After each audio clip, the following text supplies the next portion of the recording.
अस्सलाम वालेकुम। तो फिर कैसे हैं आप सब लोग। मैं अब्दुल्ला अहमद है। आज के इस लेक्चर में हम एमडीकैट फिजिक्स के चैप्टर फोर्स एंड मोशन के टॉपिक एक्सेलरेशन और डिस्प्लेसमेंट टाइम ग्राफ को डिटेल में पढ़ रहे होंगे। लेकिन उससे पहले अगर मैं आपसे पूछूं एक बॉडी सिंपल हार्मोनिक मोशन को बेक करती है तो उसका एक्सेलरेशन यूनिफॉर्म होगा या वेरिएबल होगा। और अगर बॉडी पहले वर्टिकली अपवर्ड गई फिर डाउनवर्ड आई, उसका एक्सेलरेशन यूनिफॉर्म होगा या वेरिएबल होगा।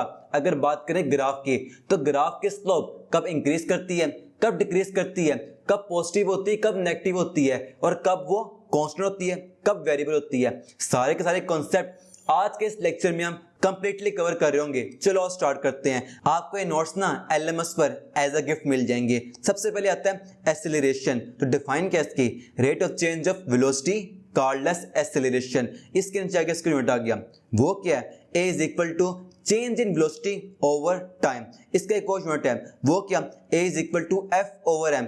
अब ये यूनिट कहां से आ गया, हमने फॉर्मूला पढ़ा ना फोर्स का, F is equal to M में अगर हम वहां से निकालें A तो बन जाएगा A is equal to F over M। Clear है।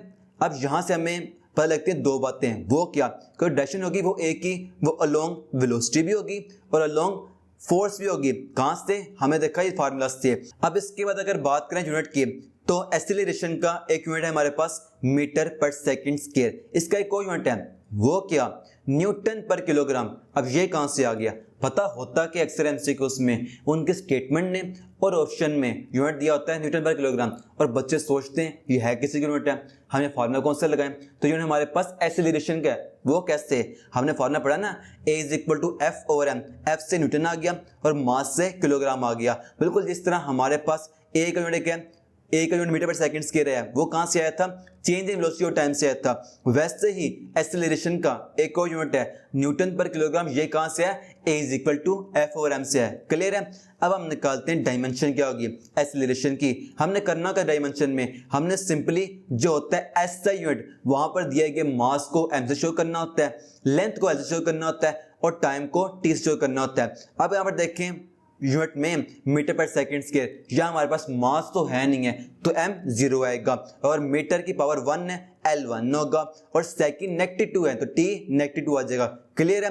अब उसके बाद हम पढ़ते हैं डिफाइन को, कि हमारे पास एक्सेलरेशन की डिफाइन कह रहा हूं, साइन की बात हो रही है। ये हमारे पास कब पॉजिटिव होता है, कब नेगेटिव होता है। तो जब हमारे पास वेलोसिटी इंक्रीज करती है इस केस में ए पॉजिटिव होता है। मतलब क्या इसका, यानी जो डायरेक्शन वेलोसिटी की होगी वही ए की होगी, दोनों पैरेलल होंगे, दोनों में एंगल 0 डिग्री का होगा। और हमारे पास इनएक्टिव कब होता है, जब हमारे पास वेलोसिटी डिक्रीज करती है, कम होती है, इस केस में हमारे पास ए नेगेटिव होता है। यानी जो डायरेक्शन वेलोसिटी की है ए की उसके ऑपोजिट होगी, दोनों एंटी पैरेलल होंगे, दोनों में एंगल 180 डिग्री का होगा। क्लियर है। अब इसको ना क्लास 9 की बुक में बड़ी पे एग्जांपल दी थी, वहां उसने क्या बात की थी कि जब एक कार में हम दबाते हैं एक्सीलरेटर को, इस केस में उसकी वेलोसिटी इंक्रीज करती है तो ए पॉजिटिव होती है, दोनों की डायरेक्शन वेलोसिटी की भी ए की भी सेम होती है। जब हम अप्लाई करते हैं ब्रेक्स को, इस केस में कार की वेलोसिटी कम हो रही होती है तो अब जो होगा ए वो डिक्रीज होगा, नेगेटिव होगा, ए नेगेटिव होगा। अब इस केस में नेगेटिव ए को जब वेलोसिटी कम हुई हम कहते हैं डीएक्सेलरेशन। एमसीक्यूज भी आते हैं, एमडीकैट में भी आया था। क्लियर है। अब यहां से हम ना दो एग्जांपल समझते हैं। एक एग्जांपल है प्रोजेक्टाइल मोशन की और एक आती है सिंपल पेंडुलम की। मतलब हम आगे जाकर ना आपके सिलेबस में इन टॉपिक के लेक्चर पढ़ेंगे, वहां हम बात करेंगे कि ए कभी होता है नेगेटिव जगह इक्वल होता है और ए कभी होता है पॉजिटिव जगह इक्वल होता है। वो क्यों होता है ये हम यहाँ पर देखेंगे। और हम देखते हैं सिंपल पेंडुलम में, वहां पर ना आपकी बुक में एक लाइन लिखी हुई है कि जब भी वो मेन पॉइंट से एक्सट्रीम पॉइंट जाए या एक्सट्रीम पॉइंट से मेन पॉइंट है, हमारे पास a always toward main point होता है। वो क्यों होता है हम यहां पर देखते हैं। अगर बात करें बॉल की, आपने एक बॉल ली, उसे वर्टिकली अपवर्ड फेंका, इस केस में उसकी वेलोसिटी डिक्रीज होगी इंक्रीज होगी, डिक्रीज होगी, तभी तो वो हाईएस्ट पॉइंट में जाकर कम होते होते 0 होगी थी, तो हमारे पास ए नेगेटिव होगा। लेकिन जब हम बात करते हैं एक्सेलरेशन की वर्टिकल मूवमेंट में, इस केस में ए हमेशा ड्यू टू जी ग्रेविटी कैसे होता है, तो अब ए नेगेटिव है तो ये क्या होगा, a is equal to negative g, velocity decrease हुई नेगेटिव हो गया, लेकिन वर्टिकल मूवमेंट में a था g की वजह से, तो वो क्या होगा, a is equal to negative g. अगर बिल्कुल वैसे हम देखें, जब बॉल डाउनवर्ड आएगी वेलोसिटी उसकी इंक्रीज करती है, a पॉजिटिव होगा और a is equal to g होता है, हम इसे कहेंगे a पॉजिटिव जी। क्लियर है, क्लियर है। अब उसके बाद हम देखते हैं सिंपल पेंडुलम को। वहां पता क्या लाइन लिखी हुई थी, वो ये लिखी थी कि a always toward mean point होता है। वो क्यों होता है, चलो देखते हैं। बॉब था मीन पॉइंट पे था, जब वो मीन पॉइंट से लेकर एक्सट्रीम पॉइंट पे, इस केस में उसकी वेलोसिटी कम होगी, ज्यादा होगी, कम होगी, तभी तो कम होते होते एक्सट्रीम पॉइंट पर उस इंस्टेंट पर वेलोसिटी उसकी जीरो की थी, कम होते तो जीरो ही थी। अब यहाँ पर वेलोसिटी डिक्रीज की है, ए होगा नेगेटिव होगा, वेलोसिटी कहाँ पर है, टुवर्ड एक्सट्रीम पॉइंट है, और ए नेगेटिव उसके ऑपोजिट टुवर्ड मीन पॉइंट होगा। बिल्कुल इस तरीके से अगर हम देखें बॉब हमारे पास लेफ्ट एक्सट्रीम पॉइंट पर गया, इस केस में दोबारा वेलोसिटी डिक्रीज होगी, ए नेगेटिव होगा, velocity toward next extreme point है, और ए टुवर्ड होगा हमारे पास मीन पॉइंट होगा। ये थे हमारे पास ए नेगेटिव की। अगर हम बात करें हमारे पास बॉब जो अब मेन पॉइंट से पहले एक्सट्रीम पॉइंट गया था, अब एक्सट्रीम पॉइंट से दोबारा मेन पॉइंट आएगा, उसकी वेलोसिटी इंक्रीज करेगी डिक्रीज करेगी, इंक्रीज करेगी, ए हमारे पास पॉजिटिव होगा, यानी जो डायरेक्शन वेलोसिटी की है वही होगी ए की। अब वेलोसिटी के टुवर्ड मेन पॉइंट, ए कहां होगा, टुवर्ड मेन पॉइंट, बिल्कुल ऐसे और लेफ्ट साइड पे लगा लें। वो जब बॉब आएगी एक्सट्रीम पॉइंट से मेन पॉइंट पर, वेलोसिटी इंक्रीज, ए पॉजिटिव, दोनों टुवर्ड मेन पॉइंट। ये वजह थी वेलोसिटी के इंक्रीज डिक्रीज करने से ए पॉजिटिव नेगेटिव हुआ, और उन्हें ये दो केस अबे किया। क्लियर है, क्लियर है। जब भी वेलोसिटी डिक्रीज करेगी ए नेगेटिव होगा, दोनों ऑपोजिट होंगे, दोनों एंटी पैरेलल होंगे, दोनों एंगल 180 का होगा। जब भी वेलोसिटी इंक्रीज करेगी ए पॉजिटिव होगा, दोनों पैरेलल होंगे, दोनों में एंगल 0 डिग्री का होगा। क्लियर है। अब उसके बाद एक डिफाइन आती है जर्क की। जर्क की डिफाइन क्या है, rate of change of acceleration called as jerk. हाँ, ये तो कितनी अच्छी बात होगी, वो कैसे, एक सीक्वेंस नहीं बन गई। हमने पढ़ा था change of displacement called as velocity, change of velocity called as acceleration, और change of acceleration called as jerk. ये तो सीक्वेंस बन गई ना, इसको यूनिट क्या बनता है, मीटर पर सेकंड क्यूब बनता है। क्लियर है। अब उसके बाद अगर हम देखें, आते हैं पास्ट पेपर के कुछ एमसीक्यूज हैं, हाँ ये भी साथ करते हैं हम। अब एमसीक्यूज में लिखा हुआ है, a body is moving with an initial velocity of 2 kilometre per second, after a time of 50 second इसकी वेलोसिटी कम होगी 1.5 किलोमीटर पर सेकेंड। अब फाइंड करो, क्या फाइंड करना है, इसका एक्सीलरेशन वो क्या होगा। हम कैसे फाइंड करेंगे, हमें गिवन क्या है पहले देखना होता है। अगर हम देखें हमें गिवन है चेंज इन वेलोसिटी, मतलब फाइनल वेलोसिटी, इनिशियल वेलोसिटी और टाइम दिया हुआ है, और हमें गिवन टाइम है, तो फार्मूला क्या होगा, a is equal to change in velocity over time. हम ये फार्मूला अप्लाई करेंगे, राइट है। ये इसका मेन फार्मूला है किसका, एक्सीलरेशन का। इस तरह के एमसीक्यूज भी आते हैं सिंपल से। अगर हम देखें यहां पर हमारे पास टाइम तो सेकंड में है, लेकिन वेलोसिटी किलोमीटर में दी हुई है, हमें चाहिए मीटर में। क्या करेंगे, मल्टीप्लाई करेंगे 1000 से करेंगे। ये लो पहले कन्वर्ट करते हैं वेलोसिटी को, यहाँ 2 किया मैं, ये बन के ये 2000 मीटर बन जाएगी, और बिल्कुल इस तरीके से जो फाइनल वेलोसिटी है वो हो जाएगी 1500 हो जाएगी। क्लियर है। टाइम क्या है, 50 सेकंड है। अप्लाई करेंगे, फाइनल वेलोसिटी से माइनस कर देंगे इनिशियल वेलोसिटी को और डिवाइड कर देंगे टाइम पर। हमारे पे क्या आ जाएगा, ये सारा प्रोसेस उसका -10 मीटर पर सेकंड के। ये हमारे पास क्या एक्सीलरेशन की वैल्यू है। यहां पर एक और बात लगी, वो क्या कि वेलोसिटी पहले थी 2, फिर कम होकर 1.5 होगी, वेलोसिटी डिक्रीज की, ए हमारे पास क्या है नेगेटिव आया है, देखा ना, यहां पर कंसेप्ट अप्लाई हो गया। ठीक है, तो इसका आंसर क्या बनेगा, इसका आंसर बनेगा हमारे पास 10, राइट है, 10 आंसर बनेगा इसका। ठीक है। अब उसके बाद नेक्स्ट एमसीक्यूज करते हैं। वहां लिखा हुआ है the car is speeding up, क्या करी, कार स्पीड कर रही है along negative Y axis, then acceleration will be along.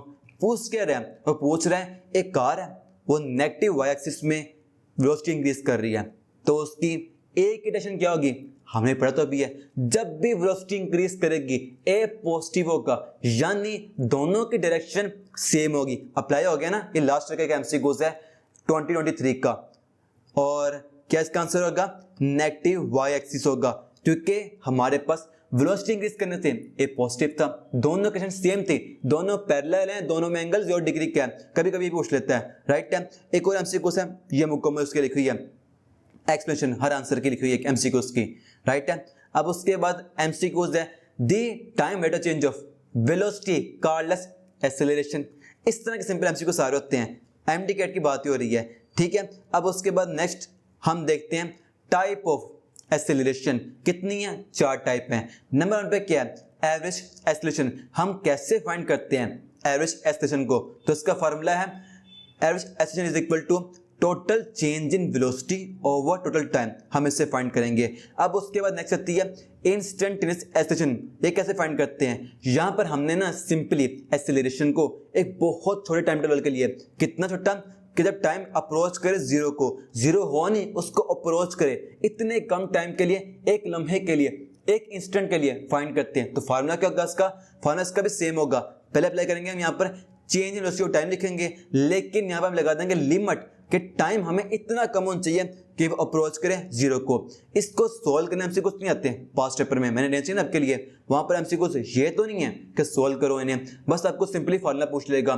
जो होता है हमारे पास टाइप नंबर 2 है इंस्टेंटेनियस एसिलेशन, जो होते हैं एवरेज के, वो तो एमसीक्यूज आ जाते हैं। अब नेक्स्ट हम देखें यूनिफॉर्म एसिलेशन। कब हमारे पास एसिलेशन यूनिफॉर्म होता है, जब चेंज इन वेलोसिटी यूनिफॉर्म हो, इस केस में एसिलेशन भी यूनिफॉर्म होगा। याद रखना मैंने यहाँ पर यह बात की है कि चेंज इन वेलोसिटी यूनिफॉर्म होगा, ना कि वेलोसिटी होगी। अगर हमारे पास वेलोसिटी यूनिफॉर्म है मतलब वो चेंज नहीं कर रही है, इसका मतलब ये बनता है, तो इस केस में ए जीरो हो जाएगा, ए जीरो हो जाएगा, क्योंकि इसे डिफाइन क्या है, change in velocity over time called as acceleration. यहाँ बात हो रही है कि वेलोसिटी चेंज तो कर रही है लेकिन वो यूनिफॉर्मली कर रही है, यूनिफॉर्मली इंक्रीज कर रही है, यूनिफॉर्मली डिक्रीज कर रही है, लेकिन चेंज कर रही है। फॉर एग्जाम्पल आप ले लें दोबारा बॉल एग्जाम्पल, हमने बॉल ली, उसे वर्टिकल एफर्ट फेंका, उसकी वेलोसिटी कांस्टेंट थी, चेंज की थी, हाँ ना, डिक्रीज कर रही थी, डिक्रीज करते करते एक्सट्रीम पॉइंट पर जीरो हो गई थी। अब इस केस में हमारे पास चेंज करी वेलोसिटी पर ए की वैल्यू हर इंस्टेंट पर कांस्टेंट आ रही, वो क्या आ रही, जी आ रही। अभी हमने पढ़ा था कि जो ए होता है एसिलेशन वर्टिकल मोशन में ड्यू टू जी केस होता है, तो उसकी वैल्यू जी के इक्वल होती है, जो क्या है 9.8 मीटर पर सेकेंड स्क्वायर है। अगर आप देखें वो हमारे पास गई 3 सेकंड के ऊपर गई, ये सेकंड 1 था, ये सेकंड 2 था, ये सेकंड 3 था, तीनों में एक है जी है, यानी यहाँ पर वेलोसिटी चेंज कर रही है, डिक्रीज कर रही है, पर चेंज यूनिफॉर्मली कर रही है कि ए हमारे पास हमेशा जी है। क्लियर है। अब उसके बाद अगर आप देख लें जब बॉल आती है डाउनवर्ड आती है, तो वहां भी सेम वही होता है, हमारे पास चेंज करती है वेलोसिटी, इंक्रीज कर रही होती है ना, लेकिन फिर भी उसके चेंज करने के बावजूद भी ए हमेशा जी आ रहा होता है। आप देख लें दोबारा सेकंड के लिए, सेकंड 3 भी जी थी और सेकंड 2 भी जी थी और सेकंड 1 भी जी थी। क्लियर है। लेकिन हमने क्या बात सीखी, यहाँ पर एक केस आता है जो हमने बात सीखी कि यूनिफॉर्म एसिलेशन में हमारे पास एवरेज एसिलेशन इक्वल होगा इंस्टेंटेनियस एसिलेशन के। वो कैसे, अगर आप देखें हम फाइंड कैसे करते हैं एवरेज एसिलेशन को, यहाँ पर हम ना निकाल देते हैं टोटल एसिलेशन। क्या करेंगे, तमाम जो ए एन को ऐड कर देंगे। For example g plus g plus g, ये बन जाएगा 3G, डिवाइड कर देंगे 3 पर, तो आंसर आएगा हमारे पास 3 से कैंसिल हो जाएगा, जी आ जाएगा। और ये हमारे पास टोटल एसिलेशन भी वही है जो उसके हर इंस्टेंट पर, इंस्टेंट 1 2 3 वो है, वो भी जी है और ये भी जी है। तो क्या हुआ, जब भी हमारे पास एक्सेलरेशन यूनिफॉर्म होता है, इस केस में हमने देखा कि एवरेज एक्सेलरेशन इक्वल होता है किसके, इंस्टेंटेनियस एक्सेलरेशन के। हमने पीछे पढ़ा था वेलोसिटी केस में, जब वेलोसिटी यूनिफॉर्म होगी तो वहां भी यही था कि जो थी हमारे पास एवरेज वेलोसिटी थी वो इक्वल थी इंस्टेंटेनियस वेलोसिटी के। क्लियर है। अब उसके बाद नेक्स्ट टाइप नंबर 4 का नाम है नॉन यूनिफॉर्म एक्सेलरेशन, यानी हमारे पास एक्सेलरेशन कब का होता है, नॉन यूनिफॉर्म कह लें, वेरिएबल कह लें, दोनों सेम चीज है। जब हमारे पास चेंज इन वेलोसिटी वो होगा नॉन यूनिफॉर्म, इस केस में हमारे पास एक्सेलरेशन भी नॉन यूनिफॉर्म होगा। फॉर एग्जांपल अगर आप देखें सिंपल हार्ड मोशन में और वाइब्रेटिंग मोशन में हमारे पास ए चेंज होता है, क्योंकि यहाँ पर ए होता है डायरेक्ट रिलेशन टू डिस्प्लेसमेंट, और डिस्प्लेसमेंट कोई हमारे पास क्वांटिटी कांस्टेंट नहीं है, वो चेंज करती है। फॉर एग्जांपल अगर आप देख लें आपने बॉब को छोड़ा मेन पॉइंट से यहाँ पर आकर छोड़ा थोड़ा एक्सट्रीम पर, अब वो क्या हमेशा उस 16 पॉइंट पे आएगा, नहीं ना, आगे तक कम होता जाएगा। हमारे पास का डिस्प्लेसमेंट चेंज कर रहा है तो ए भी चेंज करेगा, ए वेरिएबल होगा। ठीक है। अब यहाँ पर आते हैं, हमने चार्ट पढ़ ली, उसके बाद आते हैं कुछ इंपॉर्टेंट केस के 6 के हैं, किसके हैं, एक्सेलरेशन के और वेलोसिटी के। नंबर 1 हमारे पास एक्सेलरेशन और वेलोसिटी कब दोनों एक दूसरे के पैरेलल होते हैं, सिंपली जब हमारे पास वेलोसिटी इंक्रीज करेगी इस केस में ए पॉजिटिव, दोनों के डायरेक्शन सेम, दोनों से पैरेलल होंगे, राइट है। और जब हमारे पास वेलोसिटी डिक्रीज करती है ए नेगेटिव होगा, दोनों एक दूसरे के एंटी पैरेलल होंगे, राइट है। अब उसके बाद केस नंबर 3, हमारे पास कब एक्सेलरेशन और वेलोसिटी एक दूसरे के प्री पैरेलल होते हैं, जब बॉडी मूव करती है सर्कुलर मोशन में। इस केस में हमारे पास एक्सेलरेशन और वेलोसिटी एक दूसरे के 90 के एंगल पे होते हैं। अब फॉर एग्जांपल यहाँ पे देख लें, जब बॉडी मूव करेगी ना सर्कुलर मोशन में, उसके होते हैं दो वेक्टर, एक होता है अलोंग टेंजेंट, एक होता है अलोंग सेंटर। अब इस केस में जब हम बात करेंगे एक्सेलरेशन की और वेलोसिटी की, हमारे पास अलोंग टेंजेंट होगा वेलोसिटी, इसलिए हम इसे कहेंगे टेंजेंटल वेलोसिटी, और हमारे पास अलोंग सेंटर होगा एक्सेलरेशन जो वेक्टर होगा, हम इसे कहेंगे सेंटीपिटल एक्सेलरेशन। और देखो दोनों एंगल क्या है, 90 का एंगल है। जब भी बॉडी मूव करेगी सर्कुलर मोशन में, इस केस में ए और वी दोनों एक दूसरे के 90 के एंगल पे होंगे, क्लियर है। अब केस नंबर 4, इसमें कब हमारे पास ए भी 0 होता है और वी भी 0 होता है, जब बॉडी ने मूव ही नहीं किया, उसका डिस्प्लेसमेंट 0 है। जब d 0 है वेलोसिटी 0 होगी, जब v 0 है a 0 होगा। एक सीक्वेंस है, हम इसी सीक्वेंस को आगे पढ़ेंगे डिस्प्लेसमेंट टाइम ग्राफ में। सब ध्यान रख लें कि जब भी d 0 होगा v 0 है, क्योंकि change of displacement cardless velocity, जब भी v 0 होगा a 0 होगा, क्योंकि change of velocity cardless acceleration, clear है। बॉडी रेस्ट पे थी, d नहीं था, v भी 0 होगा, a भी 0 होगा। ये केस नंबर 4 है। अब केस नंबर 5 आता है हमारे पास, कब हमारे पास ए तो मैक्सिमम है, एक्सेलरेशन मैक्सिमम है, लेकिन वेलोसिटी 0 होगी। अब जब बॉडी मूव करती है सिंपल हार्ड मोशन में, वो आते हैं एक्सट्रीम पॉइंट पर, उसकी वेलोसिटी कम होते होते 0 रहता है, हमने पढ़ा ना अभी। इस केस में v 0 है पर a होगा 0 नहीं होगा। और अगर बात करें बॉडी वर्टिकली अपवर्ड गई थी, इस केस में भी हाईएस्ट पॉइंट पर उस इंस्टेंट पर उसकी वेलोसिटी 0 हो गई थी, लेकिन a अब भी 0 नहीं था, a ही था इक्वल g के इक्वल था। ये तो हमें दो केस आ गए। अब केस नंबर 6 आ गया हमारे पास, ये उसकी दो एग्जांपल थी। केस नंबर 6 आ गया, कब हमारे पास a 0 है लेकिन वेलोसिटी हमारे पास मैक्सिमम होगी, जब भी बॉडी मूव करती है यूनिफॉर्म वेलोसिटी से, चेंज नहीं कर रही, वेलोसिटी की यूनिफॉर्म है। इस केस में जब चेंज की नहीं वेलोसिटी, a क्या होगा 0 होगा, क्योंकि change of velocity cardless acceleration, a 0 है क्योंकि चेंज की नहीं वेलोसिटी, लेकिन ये तो होती है मैक्सिमम होती है, क्योंकि यूनिफॉर्म का मतलब क्या है, वो बॉडी जिस स्पीड से मूव कर रही है उससे कर रही है, और उसकी v मैक्सिमम होगी। अब v मैक्स कह लें या v naught is equal to 0 कह लें, सेम बात आती है। उसके बाद ये हमारे पास एक पॉइंट ये था, और दूसरा पॉइंट आता है जब हमारे पास बॉडी सिंपल हार्मोन मोशन में आती है मीन पॉइंट पर। अब इसकी वेलोसिटी तो मैक्सिमम होगी, लेकिन a 0 रहता है इस केस में, क्लियर है। यहाँ पर 6 टाइप थी, हमने क्या पढ़ा, से हम रिवाइज करते हैं दोबारा से। हमने पढ़ी 4 टाइप पढ़ी, किसकी, एक्सेलरेशन की। हम कैसे फाइंड करते हैं एवरेज एक्सेलरेशन को, उसका फार्मूला है total change in velocity over time, clear है। अब उसके बाद हम पढ़ते हैं टाइप नंबर आती है 2 आती है, कैसे फाइंड करते हैं हम इंस्टेंटेनियस एक्सेलरेशन को। हमने यहाँ पर सिंपली वो फार्मूला लिखेंगे, change in velocity over time, लेकिन अप्लाई कर देंगे लिमिट टाइम हो गया हमारे पास अप्रोचेस टू 0। और यहाँ से हमने एक इंपॉर्टेंट की पॉइंट पढ़ा था, वो क्या कि यूनिफॉर्म एक्सेलरेशन में हमारे पास एवरेज एक्सेलरेशन इक्वल होता है किसके, इंस्टेंटेनियस एक्सेलरेशन के, क्लियर है। अब उसके बाद टाइप नंबर 4 आती है कि हमारे पास ए कब नॉन यूनिफॉर्म होगा, जब change in velocity non uniform है, ए होगा हमारे पास नॉन यूनिफॉर्म होगा। For example simple harmonic motion और बॉडी अगर वाइब्रेट कर रही है, राइट है। उसके बाद 6 केस थे, जब भी वेलोसिटी इंक्रीज करेगी ए पॉजिटिव, दोनों पैरेलल होंगे, जब वेलोसिटी डिक्रीज करेगी ए नेगेटिव, दोनों एंटी पैरेलल होंगे, और जब भी बॉडी मूव करेगी सर्कुलर मोशन में, ए हमारे पास और वेलोसिटी हमारे पास दोनों होंगे 90 के एंगल पे परपेंडिकुलर होंगे, और सर्कुलर मोशन में हमारे पास वेलोसिटी होगी टेंजेंटल, ए होगा सेंटीपिटल, राइट है। और उसके बाद जब बॉडी ने मूव ही नहीं किया, d0 v0 a0, और उसके बाद जब हमारे पास बॉडी होती है हाईएस्ट पॉइंट पर, या आप कह लें सिंपल हार्मोनिक मोशन में या वर्टिकल मोशन में, इस केस में v 0 होगा लेकिन a मैक्सिमम होता है। उसके बाद करें टाइप नंबर 6 में कि हमारे पास जब बॉडी है यूनिफॉर्म वेलोसिटी से मूव कर रही है, a हमारे पास 0 है क्योंकि चेंज कर नहीं रही वेलोसिटी, लेकिन v मैक्सिमम होगा। और कह लें मीन पॉइंट पे हमारे पास v तो मैक्सिमम है लेकिन a 0 होता है, राइट है।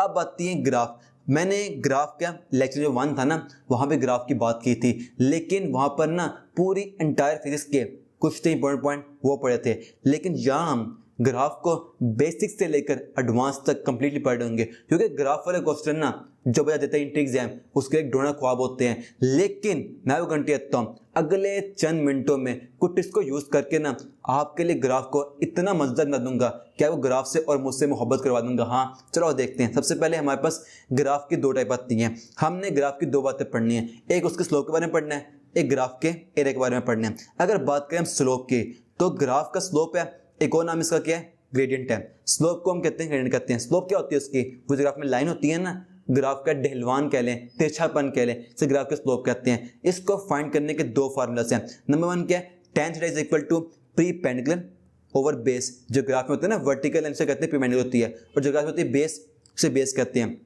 राइट है।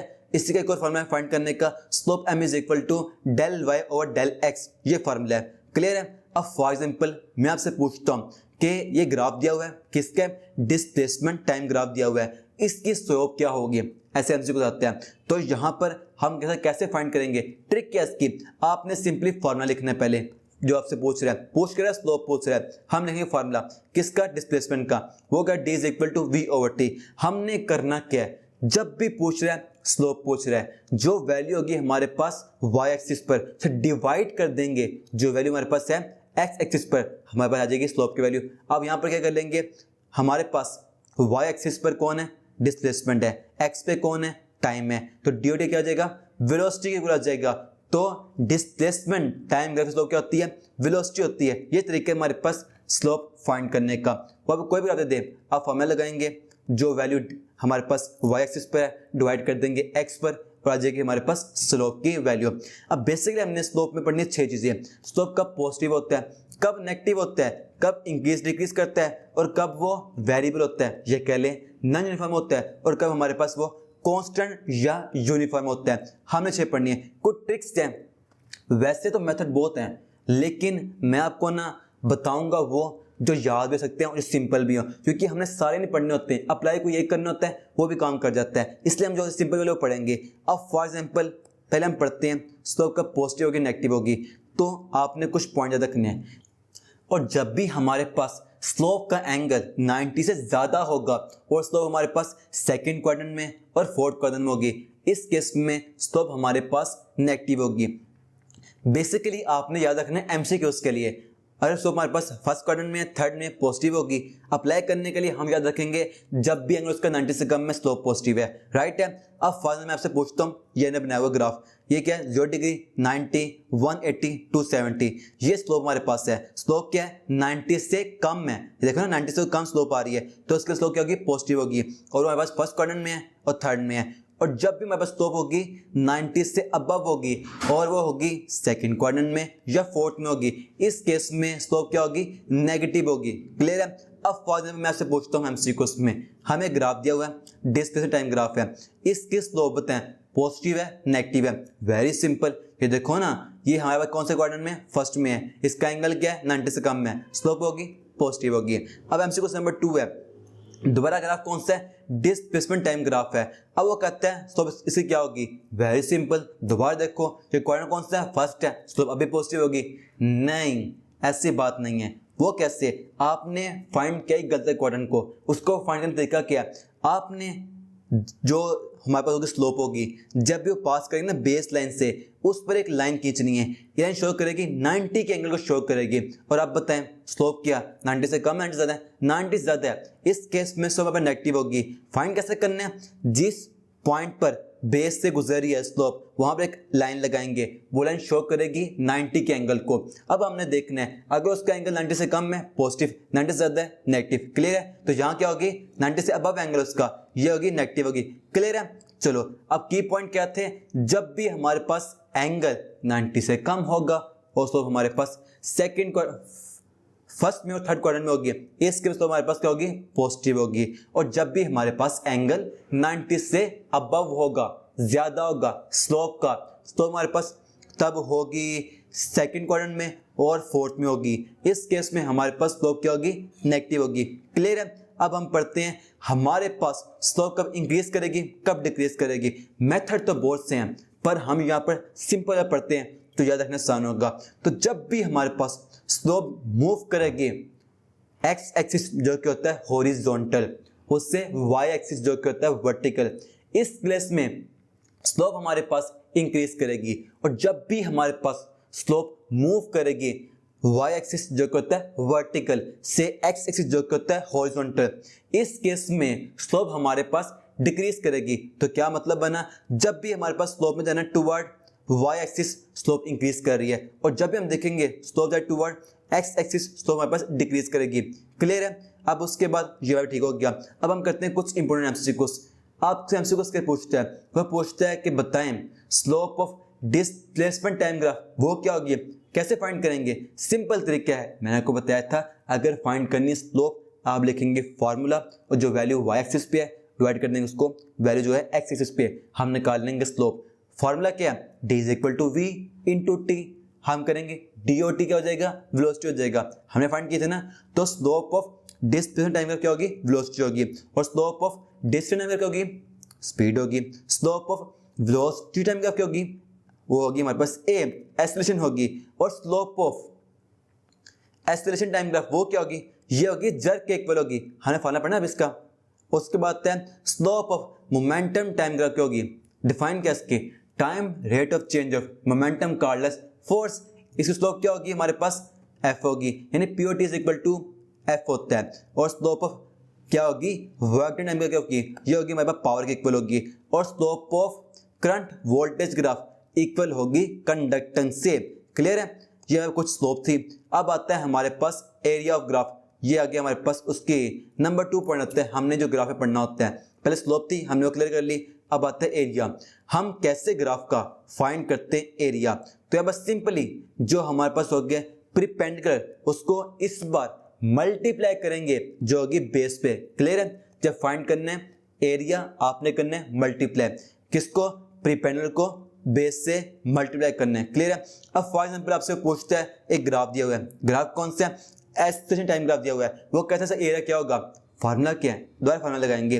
फार्मूला पास आता है ए इज इक्वल टू, जो फार्मूला ए का है ना, हमने इसका फार्मूला लगाना, फार्मूला हमें लगाना है फार्मूला जो ग्राफ में है वाई एक्सिस पर, क्या A is equal to change in velocity over time में क्या करेंगे, ए और टी को मल्टीप्लाई करेंगे, क्या बन जाएगा, चेंज इन वेलोसिटी।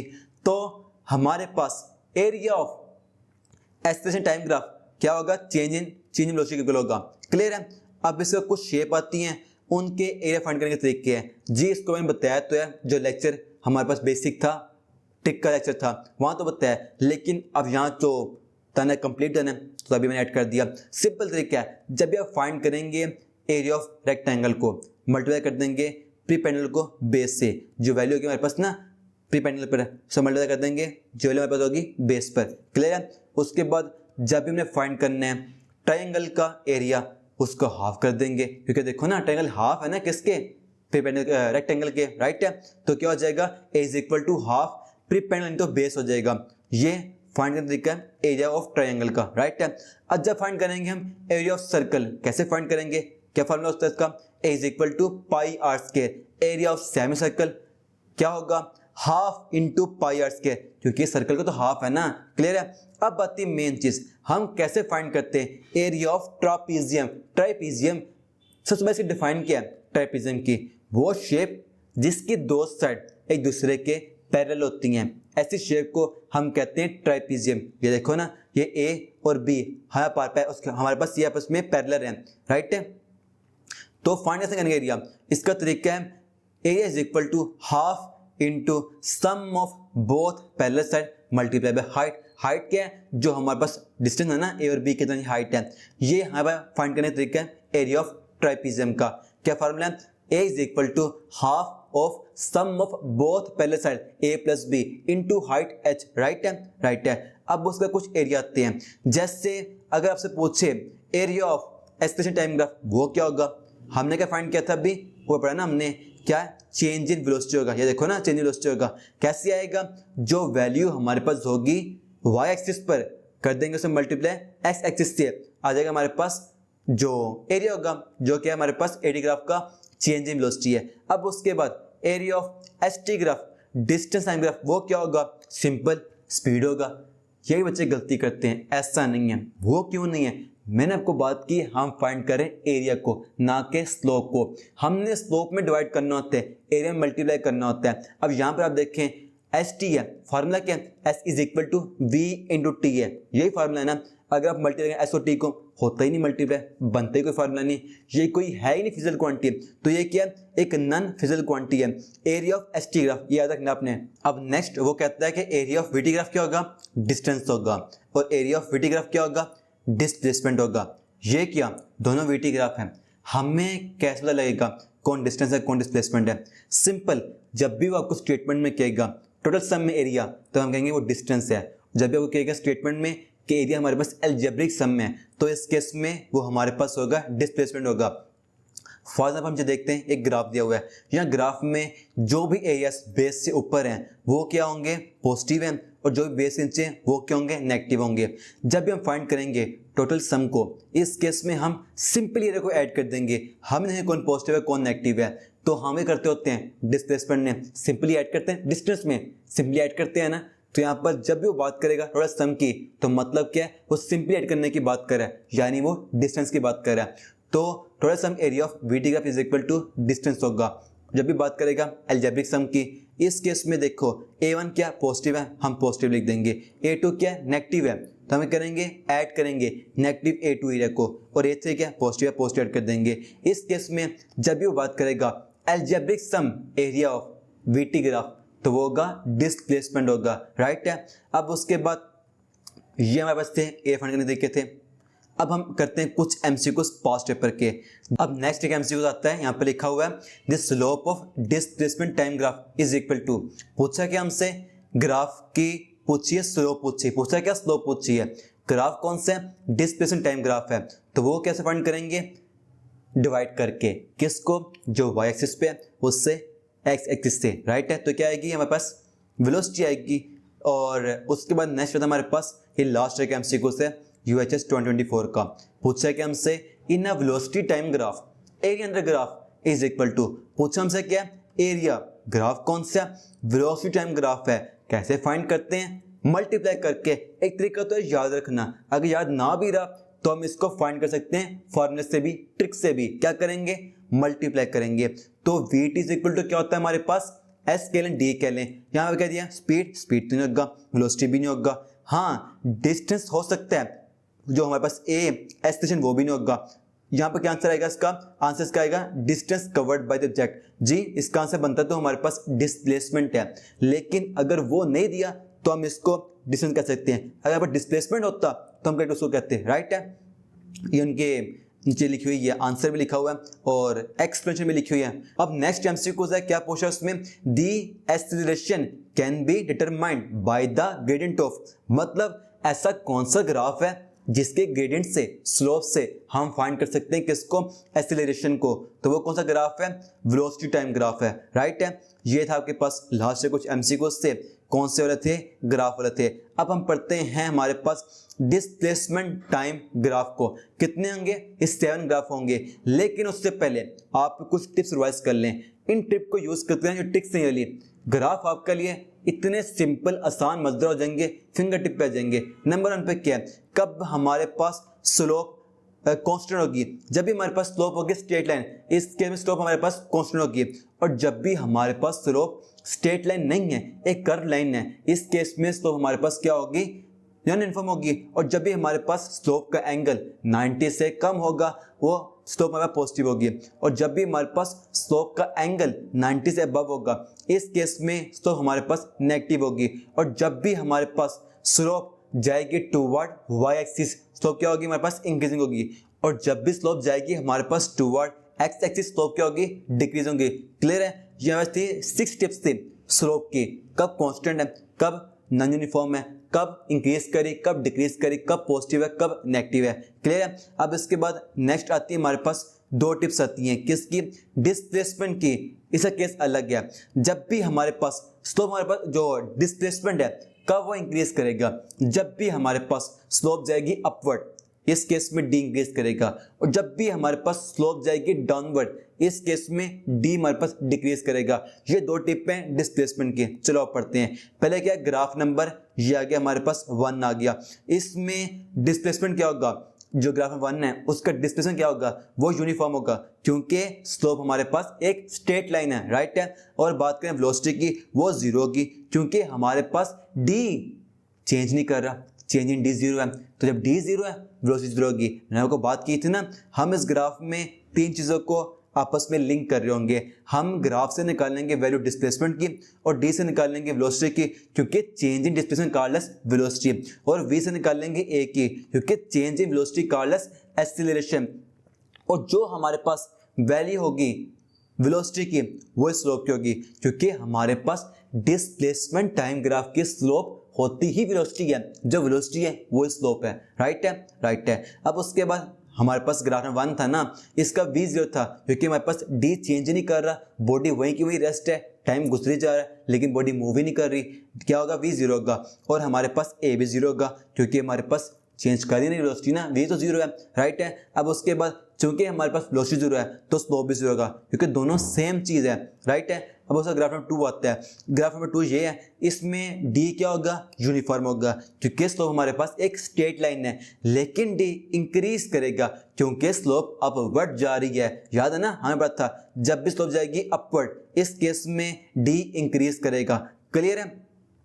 अब उसके बाद बात करें वेलोसिटी की, तो वेलोसिटी यूनिफॉर्म है क्योंकि हमारे पास डी जो यूनिफॉर्म है और उसके बाद डी जो यूनिफॉर्मली इंक्रीज कर रहा है, डी चेंज कर रहा है लेकिन कर रहा है यूनिफॉर्मली कर रहा है, ठीक है। इसके हमारे पास वेलोसिटी यूनिफॉर्म होगी लेकिन वेलोसिटी पॉजिटिव होगी। वो कैसे पॉजिटिव होगी, वेलोसिटी है क्या, वेलोसिटी स्लोप है और स्लोप का पॉजिटिव होती है जब एंगल उसका 90 से कम होता है। इस केस में एंगल क्या है, 90 से कम है, वेलोसिटी पॉजिटिव होगी। ए अब भी जीरो होगा, क्यों जीरो है, क्योंकि हमारे पास चेंज कर नहीं रही ना, वी चेंज नहीं कर रही है। और बात करें स्लोप की, स्लोप हमारे पास कांस्टेंट होगी क्योंकि वी हमारे पास कांस्टेंट है, और तो हमारे पास पॉजिटिव होगी क्योंकि हमारे पास एंगल जो इसका 90 से कम है, राइट है। यहाँ ग्राफ नंबर 3 आ गया, इसमें डी हमारे पास अब भी चेंज नहीं करेगा, यूनिफॉर्म होगा क्योंकि हमारे पास स्लोप जो स्ट्रेट लाइन है, लेकिन हमारे पास डी डिक्रीज करेगा क्योंकि स्लोप जा रही है डाउनवर्ड जा रही है, राइट है। और वी भी हमारे पास चेंज नहीं करेगा क्योंकि डी हमारे पास चेंज नहीं कर डी हमारे पास यूनिफॉर्म है, राइट है, हमारे पास वी यूनिफॉर्म होगा, क्लियर है। लेकिन वी नेगेटिव होगा क्योंकि हमारे पास एंगल इसका 90 से अबव है। ये देखो ना, जहां से पास की थी हमारे पास बेस से हमने एक लाइन लगा दी, इस लाइन ने शो किया, इस लाइन ने 90 को शो किया, तो इस केस में हमारे पास इसका एंगल 90 से अबव है ना, तो v हमारे पास नेगेटिव होगी, राइट है। लेकिन a हमारे पास अब भी जीरो है, क्यों जीरो है, क्योंकि हमारे पास चेंज ना की ना v। और बात करें स्लोप की, वो भी कांस्टेंट होगा क्योंकि हमारे पास v जो कांस्टेंट है और स्लोप नेगेटिव होगा क्योंकि एंगल जो 90 से अबव है, राइट है। हमारे पास वेलोसिटी और स्लोप दोनों सेम चीजें हैं, राइट है। उसके बाद ग्राफ नंबर 4 है। इस ग्राफ में हमारे पास वेलोसिटी डिस्प्लेसमेंट पहले वो होगा नॉन यूनिफॉर्म, चेंज कर रहा है क्योंकि हमारे पास स्लोप स्ट्रेट लाइन है ना, एक कर्व लाइन है, राइट है। उसके बाद ये इंक्रीज कर रहा है डिस्प्लेसमेंट क्योंकि स्लोप जा रही है अपवर्ड जा रही है। अब बात करें हम वेलोसिटी की, तो वो भी होगा नॉन यूनिफॉर्म क्योंकि हमारे पास डिस्प्लेसमेंट यूनिफॉर्म है, लेकिन हमारे पास वेलोसिटी पॉजिटिव होगी क्योंकि वेलोसिटी पॉजिटिव कब होती है, जब एंगल उसका 90 से कम होता है। एंगल क्या है, 90 से कम है, पॉजिटिव होगी। लेकिन इस केस में वेलोसिटी हमारे पास डिक्रीज करेगी। नंबर 1 पे हमने ऊपर क्यों लिखा, ऊपर हमारे पास v थी यूनिफॉर्म, मतलब क्या था यूनिफॉर्म का, ना वो इंक्रीज करेगी ना डिक्रीज करेगी। अब यहाँ कर हमारे पास v होगी नॉन यूनिफॉर्म, तो मतलब या तो इंक्रीज कर रही है या डिक्रीज कर रही है, तो यहाँ पर डिक्रीज कर रही है। और डिक्रीज कब करती है, जब स्लोप जाएगी टूवर्ड एक्स एक्सिस, राइट है ना। ये कहाँ जा रही है, जा रही है हमारे पास एक्सिस में, ये करके डिक्रीज करेगी। अब इस केस में हमारे पास ए नॉन जीरो होगा, मतलब जीरो नहीं होगा क्योंकि हमारे पास वी चेंज कर रही है, लेकिन ए नेगेटिव होगा क्योंकि हमारे पास वी डिक्रीज कर रही है, क्लियर है। अब उसके बाद बात करें हम स्लोप की, तो वो भी नॉन यूनिफॉर्म है क्योंकि हमारे पास वेलोसिटी जो नॉन यूनिफॉर्म आई है डिस्प्लेसमेंट के चेंज होने की वजह से, राइट है। लेकिन हमारे पास स्लोप पॉजिटिव होगी, एंगल 90 से कम है, और स्लोप डिक्रीज करेगी, टुवर्ड जा रही है हमारे पास एक्स एक्सिस, राइट है। उसके बाद आता है हमारे पास स्लोप नंबर 5 आती है, 5 है ना, पहले हमें पढ़ी 1 2 3 4 एंड 5, राइट है, 5 है। इस केस में हमारे पास डी नॉन यूनिफॉर्म है क्योंकि स्लोप जो स्ट्रेट लाइन नहीं है, एक कर्व लाइन है, राइट है। उसके बाद स्लोप हमारे पास इंक्रीज भी कर रही है क्योंकि जा रही है अपवर्ड जा रही है। और बात करें हम वेलोसिटी की तो वो भी नॉन यूनिफॉर्म होगी, चेंज करेगी, क्योंकि हमारे पास डी जो नॉन यूनिफॉर्म है और हमारे पास स्लोप अब भी पॉजिटिव होगी। वेलोसिटी पॉजिटिव होगी क्योंकि एंगल उसका 90 से कम है और वेलोसिटी इंक्रीज करेगी, क्योंकि इस केस में वेलोसिटी टूवर्ड जा रही है, वाई एक्सिस जा रही है, हमारे पास इंक्रीज करेगी क्योंकि वेलोसिटी स्लोप है ना। अब उसके बाद बात करें ए की, वो अब भी जीरो नॉन जीरो है, तो इस केस में चेंज किया ना वेलोसिटी, लेकिन ए इस केस में पॉजिटिव होगा। पॉजिटिव कब होता है? जब हमारे पास वेलोसिटी इंक्रीज करती है। अब हम बात करें स्लोप की, वो अब भी चेंज करेगा क्योंकि वी चेंज की है, स्लोप पॉजिटिव होगा, एंगल 90 से कम है, स्लोप इंक्रीज करेगा क्योंकि जा रहा है वो वाई एक्सिस जा रहा है। अब बात करें हम केस नंबर ग्राफ नंबर 6 की बात करें, इस केस में हमारे पास डी जो है वो होगा नॉन यूनिफॉर्म क्योंकि मैं वेलोसिटी चेंज की है, लेकिन डी डिक्रीज करेगा डिस्प्लेसमेंट, क्योंकि इस केस में स्लोप जा रही है डाउनवर्ड, राइट है।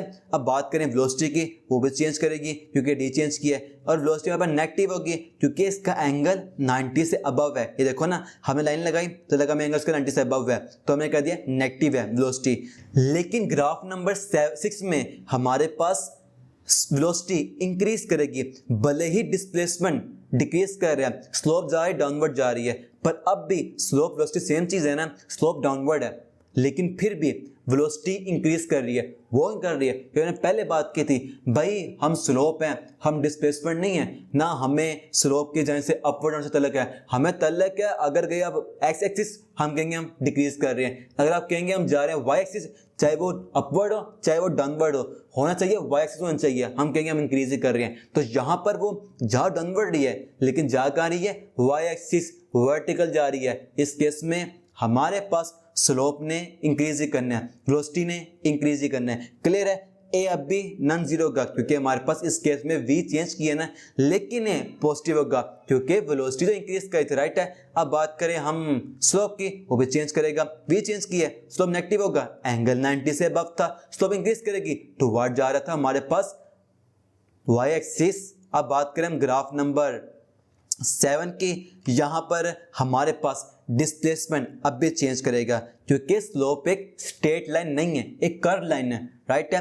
अब बात करें ये डिक्रीज करेगा, टूवर्ड डाउनवर्ड जा रहा है ना स्लोप, डिस्प्लेसमेंट डिक्रीज करेगा इससे। और बात करें अब हम वेलोसिटी की, वो भी चेंज करेगा क्योंकि डी से चेंज किया हमारे पास। और बात करें वेलोसिटी नेगेटिव है, एंगल जो उसके 90 से अबव है, देखो हमने लाइन खींची और पता लग गया मैं लाइन से किसका एंगल, स्लोप का 90 से अबव है, स्लोप हमारे पास नेगेटिव होगी। जब एंगल जब होता है ना हमारे पास एंगल 90 से अबव होता है, स्लोप होती है नेगेटिव होती है, राइट है। अब उसके बाद बात करें स्लोप डिक्रीज कर रही है क्योंकि जा रही है टूवर्ड वाई एक्सिस जा रही है हमारे पास, ये देखो ना क्या जा रही है, एक्स एक्सिस जा रही है, तो क्या होगा, स्लोप हमारे पास डिक्रीज करेगी। क्लियर है? अब बात करें ए की, तो वो जीरो तो नहीं है क्योंकि हमारे पास वी चेंज किया है, लेकिन वो नेगेटिव होगा क्योंकि हमारे पास वी डिक्रीज किया है। और बात करें स्लोप की, स्लोप इस केस में चेंज तो करेगा लेकिन होगा नेगेटिव, एंगल 90 से अबव है, और हमारे पास स्लोप भी डिक्रीज कर रहा है क्योंकि हमारे पास वी भी डिक्रीज किया है, टुवर्ड जा रहा है ना, हमारे पास एक्स एक्सिस जा रहा है। तो अब क्लियर हो गया ना कि जब भी हमारे पास स्लोप जाएगी टुवर्ड एक्स एक्सिस वो डिक्रीज करेगी, और जब भी जाएगी टुवर्ड वाई एक्सिस वो इंक्रीज करेगी, और जब भी स्लोप का एंगल 90 से कम है वो पॉजिटिव है, 90 से अबव है वो नेगेटिव है। जब भी स्लोप स्ट्रेट लाइन है तो हमारे पास वो होगी एक यूनिफॉर्म होगी, और जब भी स्लोप हमारे पास वो है कर्व लाइन है तो हमारे पास क्या होगी, वो नॉन यूनिफॉर्म होगी। और डी भी वही है, जब भी हमारे पास स्लोप होगी स्ट्रेट लाइन होगी, इस केस में डी भी कांस्टेंट होगा, और जब भी जाएगी हमारे पास स्लोप अपवर्ड जाएगी डी इंक्रीज करेगा, और जब भी हमारे पास स्लोप होगी कर्व होगी डी भी हमारे पास नॉन यूनिफॉर्म होगा, और जब भी स्लोप जाएगी डाउनवर्ड डी हमारे पास डिक्रीज करेगा। ये सारे यहाँ पर केस थे। अब इसके बाद हम कुछ करते हैं एमसीक्यूज को। जैसे इस केस में हमारे पास दिया हुआ डिस्प्लेसमेंट टाइम ग्राफ, वो पूछते हैं कि डीटी ग्राफ में कब हमारे पास एक्सेलरेशन ए मैक्सिमम होगा। तो डीटी ग्राफ की स्लोप क्या होती है, वेलोसिटी होती है, और फार्मूला क्या हमारे पास फाइंड करने का ए का, जब भी हमें ग्राफ दिया होगा ना नंबर हमने फार्मूला लगाना है। फार्मूला क्या है, A is equal to del V और डेल टी, ये फार्मूला होता है ना ए का। तो जब भी हमारे पास चेंज इन वेलोसिटी मैक्सिमम होगी, इस केस में हमारे पास ए मैक्सिमम होगी। अब कौन सा आंसर बनेगा इसका, ए बनेगा, बी बनेगा, सी बनेगा, डी बनेगा। बच्चे करेंगे सी को लगा देंगे, देखो ना यहाँ वी मैक्सिमम है, लेकिन ये बात नहीं है। वो कैसे, आपने बात गौर करनी है कि यहाँ पर पॉइंट सी पर भी, पॉइंट डी पर भी, पॉइंट बी पर भी हमारे पास स्लोप स्ट्रेट लाइन है, वी चेंज नहीं कर रही, वी चेंज नहीं की तो हमारे पास ए जीरो होगा तीनों पर, सिर्फ ए पर है हमारे पास स्लोप स्ट्रेट लाइन नहीं है, एक कर्व लाइन है, मतलब वी चेंज की है, चेंज होने से वेलोसिटी प्रोड्यूस हमारे पास ए प्रोड्यूस हुआ है, सिर्फ ए में पॉइंट ए में हमारे पास ए मैक्सिमम होगा, बाकी में चेंज इन वेलोसिटी क्या था, जीरो था, तो इसलिए हमारे पास ए भी जीरो होगा। एक एमसीक्यू से है। उसके बाद एक और एमसीक्यू देखते हैं कि वो कहता है कि reason when no force acting the body, ये बॉडी है पॉइंट ए से बी पे गई है, बी से सी पे गई है, सी से डी पे गई है, डी सी पे गई है, वो कौन सा रीजन है जब हमारे पास बॉडी पे फोर्स कोई नहीं लगी। तो फार्मूला क्या फोर्स का, F is equal to M में, तो हमें फोर्स जीरो करने के लिए ए जीरो करना पड़ेगा, और ए जीरो कब होगा हमारे पास, जब चेंज इन वेलोसिटी जीरो होगी। अब यहाँ पर देखें ए से बी बॉडी गई है, हमारे पास स्लोप चेंज की है हमारे पास, तो वी चेंज किया, ए प्रोड्यूस हुआ है इस केस में। जब बॉडी हमारे पास सी से डी गई है, इस केस में हमारे पास स्लोप चेंज की है, तो हमारे पास वी चेंज होगा, ए प्रोड्यूस होगा। अगर हम देखें डी से लेकर ई तक, इस केस में भी हमारे पास स्लोप चेंज की है, तो हमारे पास वी प्रोड्यूस होगा और ए जीरो नहीं होगा। सिर्फ पॉइंट बी से सी पर हमारे पास जो वेलोसिटी है वो चेंज नहीं की, इस केस में ए जीरो होगा। जब ए जीरो होगा तो हमारे पास फोर्स भी जीरो होगी। क्लियर है। अब उसके बाद आता है पास्ट पेपर के एमसीक्यू को, पूछता क्या है, in displacement time graph if the slope is constant then velocity is, जो कितना अच्छा सवाल पूछ लिया। भाई मुझे बताएं डीटी ग्राफ की स्लोप क्या होती है, वेलोसिटी होती है। अगर स्लोप कांस्टेंट है वी भी क्या होगा, कांस्टेंट होगा। तो उसने ये बात पूछ रही ना, मैं इस टाइम हजारों बच्चों को पढ़ा रहा हूँ एमडी कैट फिजिक्स, तो बताओ सदुल्ला कर रहे हैं, पढ़ा ही रहे हैं, ऐसे एमसीक्यूज भी आ रहे होते हैं। कब के एमसीक्यूज है, 2023 के एमसीक्यूज है। तो बताएं फिर कैसा रहा आज का लेक्चर, नीचे कमेंट में बताना है। इस लेक्चर को अपने क्लासमेट से मत शेयर करें। इस लेक्चर के जो नोट्स हैं आपको एलएमएस पर एज अ गिफ्ट मिल जाएंगे। और आप देख रहे होंगे कि मैंने पास्ट पेपर कहाँ से लिया है, मैंने आपको बात की थी ना, आपके लिए लास्ट ईयर एफएससी का सब कुछ बैच लॉन्च किया था। इस साल जो एमडी कैट के बच्चों के लिए टी सिस्टम लॉन्च किए हैं। नंबर 1 पे क्या होगा, एक 45 डे का कंप्लीट प्लान है प्रिपरेशन का, कम सिलेबस के साथ कैसे आप 45 डे में टेस्ट देकर अपने सिलेबस को मुकम्मल तैयार कर सकते हैं। टेस्ट होगा हमारे पास सेशन 45 डे का।